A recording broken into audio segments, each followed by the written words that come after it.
A woman known as Heather Fricks can attest to this more than anyone. She noticed something was wrong with her baby's feet and went to the hospital to get it checked out. What they discovered was a bigger problem than she expected, and something she felt she needed to warn other parents about. Before we start, can we get this video to 1,000 likes? Please hit the like button and subscribe to the channel. In 2017, Heather Fricks gave birth to her first child, Jacob. She was overjoyed at the opportunity to finally start a family with her husband, a dream they had both had for a long time. And she wanted to celebrate by having an unforgettable Christmas party to introduce Jacob to their friends and family.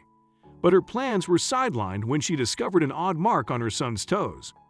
Upon discovering the mark, Heather and her husband immediately took Jacob to the hospital. They didn't hesitate to cancel the party to prioritize their child, and they would be glad they did when they found out what was wrong. It all began when Heather noticed a small mark on Jacob's toes that looked like a hair and was no larger than a thread. On its own, some people might say this wouldn't be worth worrying about, but Heather and her husband would disagree. They removed as much of the hair as they could, and then made the decision to take Jacob to the hospital right away, rather than risk the chance of it becoming a larger problem. Before this incident occurred, Jacob hadn't had any kind of health problems, even having a very smooth birth, so of course, Heather panicked when she noticed the mark. When she found out what it was, she realized it could happen to any child, and took it upon herself to share this experience with other parents to prevent it from happening again as much as she could. What happened to Jacob is known as a hair tourniquet or tourniquet syndrome. It occurs when hair gets wrapped around a baby's limb or extremities and could become very serious if it cuts off the blood circulation to that limb. That's why it's extra important to make sure to keep an eye on those parts of the body in a baby to ensure that doesn't happen. As long as you discover it early, you can remove the hair and have no problems. However, if you don't closely monitor your baby and don't notice it until it's too late, the hair tourniquet can cause problems with blood flow and even damage the skin and nerves. Upon arriving at the emergency room, Heather and her husband had to wait for an hour while the doctors removed the rest of Heather's hair from Jacob's toes. The doctors later told Heather that if she hadn't taken action and removed the hair that she did right away, they might have had to amputate Jacob's toes. After this experience, Heather realized that such a problem could happen to anyone. Not only that, she realized that some parents might not realize the hair was there until it was too late, or even if they did realize, might not think to remove it. This could result in their child's extremities needing to be amputated. She wanted to keep that from happening, so she tried her best to spread awareness of the issue, as well as letting parents know that such a problem was more prevalent in boys than in girls. Luckily, thanks to Heather catching the problem right away, Jacob suffered no complications once the rest of the hair was removed. Even after the procedure, there was still a mark remaining where the hair had been.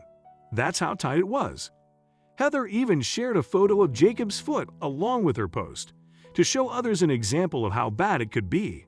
The story ended up being fairly widespread, and readers had mixed opinions. Most were grateful to Heather for spreading the information, while others simply didn't believe such a thing could happen to them, thinking that Jacob's was a very rare case. A baby has no way of saying what they're upset about. All they can do is cry. It can be anything from needing food to needing to be changed, to wanting comfort to, in Jacob's case, something like a hair tourniquet. That's why it's always important to listen to your baby, try to figure out what's wrong, and do your best to fix it if possible. Of course, knowing what a hair tourniquet is can only be so helpful. Even making sure to check your child, looking for anything like hair that might wrap around an extremity, isn't a foolproof failsafe. In order to fully protect their child, parents must also know what to do if such a situation arises despite their best efforts. The first step would be to remove the hair as much as you can, and then immediately contact your doctor and follow any instructions they give.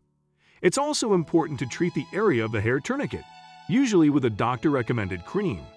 If there's no significant damage and the hair has been fully removed, that's usually enough, along with treating any wounds with antibiotic ointments. However, if there is swelling or potential blood circulation issues, it's necessary to follow up with a specialist to make sure there won't be long-term effects. And the worst-case scenario, of course, is amputation. Before Heather made her post about this issue, it hadn't been talked about much. Many weren't aware that it was a possibility, and were shocked as well as grateful to Heather for spreading the word. Heather's ultimate goal was to raise awareness of the issue, so other parents wouldn't have to go through what she had. And it seems that she was successful. In fact, her post ended up going viral, with over 250,000 shares and 64,000 likes, along with over 60,000 comments, mostly thankful ones. Another parent shared their own story of what had happened with his own child.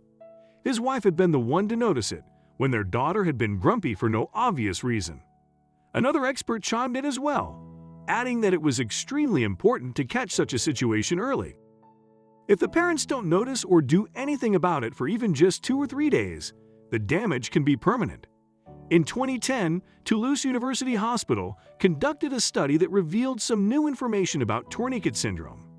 According to this study, about 4 out of 10 cases are children that come from families without access to proper hygiene. However, that means 6 out of 10 cases come from families that are not in need, so it's important not to get complacent even if you're well off.